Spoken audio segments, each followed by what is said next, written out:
अस्सलाम वालेकुम। आज मैं पूरियाँ बना रही हूँ।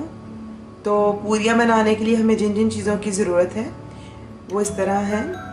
मैंने मैदा 3 कप लिया है, ऑल पर्पस फ्लोर। इसके अलावा आटा मैंने लिया है 1 कप, 1 टेबलस्पून ऑयल लिया है, 3/4 टीस्पून मैंने नमक लिया है और इसको हम गूंदेंगे नीम गर्म पानी से।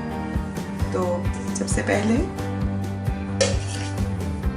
मैदा और आटा मिक्स कर देंगे। इसमें मैं नमक भी शामिल कर दूंगी।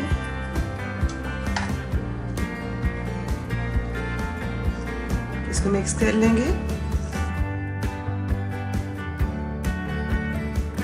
आप सिर्फ मैदे की भी पूरियां बना सकते हैं, लेकिन आटा शामिल करने से बहुत अच्छी सॉफ्ट पूरियां बनती हैं। तो अब मैं थोड़ा थोड़ा पानी शामिल करके तो इसकी मीडियम सॉफ्ट जो है डो बना लूँगी।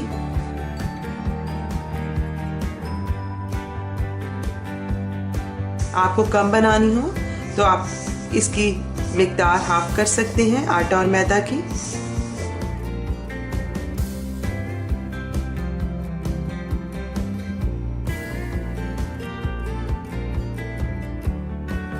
मैं इसमें थोड़ा ऑयल शामिल करूंगी और अब इसको हम गूंदा स्टार्ट करेंगे।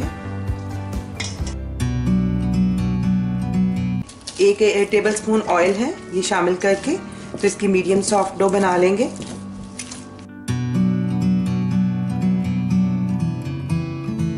तो देखिए मैंने इसको तकरीबन 5 से 7 मिनट बहुत अच्छे से गूंदा है और अब ये सॉफ्ट इस तरह एक डो तैयार हो गई है। ना तो बहुत सॉफ्ट और ना ही बहुत हार्ड होनी चाहिए। और ये देखिए बिल्कुल इससे ये चिपक नहीं रहा, ना ही मेरे अब हाथों पर और ना ही इस बर्तन के साथ। तो बहुत अच्छा सा तैयार हो गया है। अब मैं इसको ढककर कम से कम आधे घंटे के लिए रख दूँगी और फिर उसके बाद हम इसकी पूरियाँ तैयार करेंगे। तो आटा मैंने गूंद के रख दिया था, तकरीबन 1 घंटा हो गया है। उतनी देर में मैंने इसके लिए हलवा और आलू का सालन बनाया है। तो बहुत अच्छा सा उतनी देर में सॉफ्ट हो गया है आटा। आप ये देखिए कि कितना सॉफ्ट है। 1-2 मिनट आप फिर इसको थोड़ा सा गूंद लें हाथों पे थोड़ा सा ऑयल लगाकर, ताकि मज़ीद अच्छा सॉफ्ट हो जाए। तो अच्छी पूरियाँ बनाने के लिए अच्छा आटा जो इसका गूंदा होना बहुत ज़रूरी है, तभी बहुत सॉफ्ट और अच्छी पूरियाँ बनेंगी।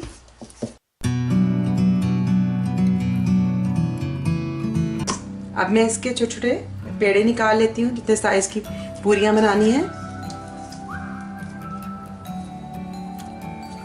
तो इसके पूरियों के लिए पेड़े बना कर रखती जाऊंगी।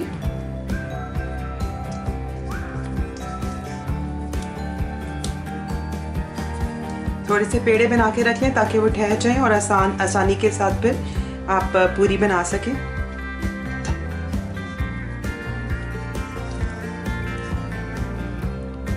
अब इन सारे कुछ पेड़े मैंने निकाल लिए हैं। अब इन पे मैं थोड़ा ऑयल लगाकर तो इनको 5 मिनट के लिए रख दूंगी ताकि बहुत आसानी से अच्छी सॉफ्ट पूरियाँ बने।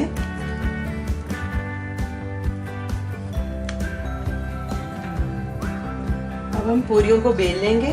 तो मैंने थोड़ा सा वर्किंग सरफेस पे भी ऑयल लगाया है और पूरियों पे भी हमने ऑयल लगाया हुआ है। तो अब हम हाथों की मदद से भी देखिए, अब ऑयल लगा हुआ है तो बहुत आसानी के साथ ये पूरी बड़ी होती जाएगी।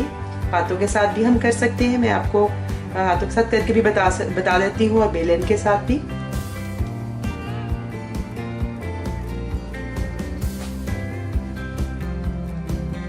तो सारी साइड से पूरी बराबर की होनी चाहिए, कहीं से पतली और कहीं से मोटी नहीं होनी चाहिए। अगर ऐसा होगा तो फिर पूरी सही तौर पे फूलेगी नहीं।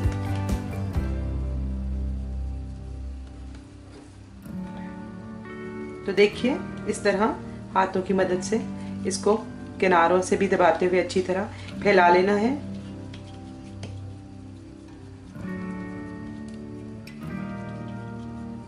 और अब मैं बेलन की मदद से आपको बना के दिखा देती हूँ।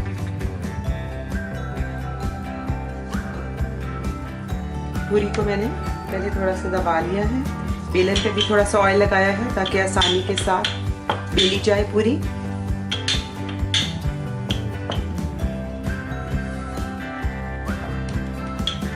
हर तरफ से बिल्कुल उसको बराबर कर देना है।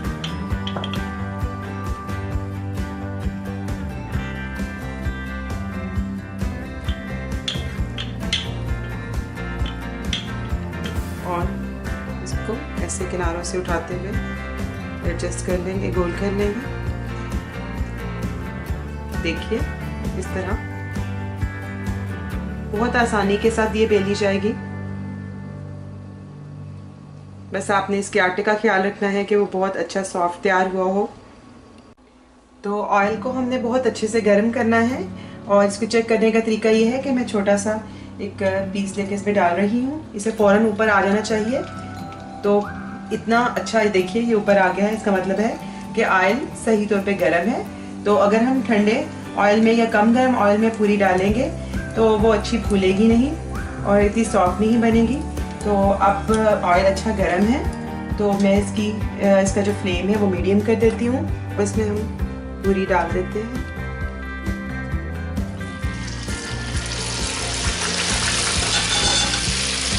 और इसको इस तरह से दबाएंगे।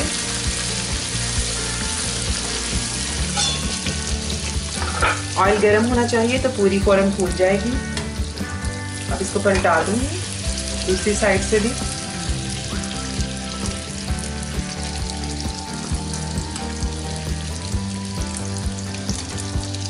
ये साइड भी हो गई है तो बस अब हम ऐसे इसको रखेंगे ताकि एक्सेस ऑयल जो है वो गिर जाए।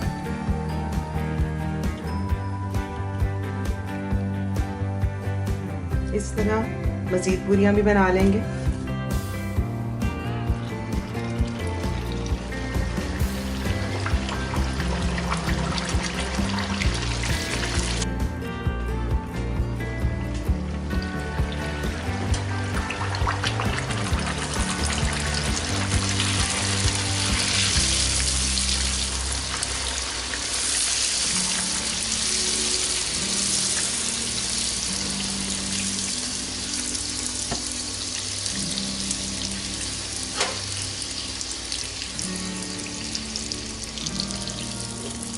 ऑयल अगर सही गर्म होगा और ऑयल की मिकदार भी सही होगी तो पूरी आपकी अच्छी फूलेगी।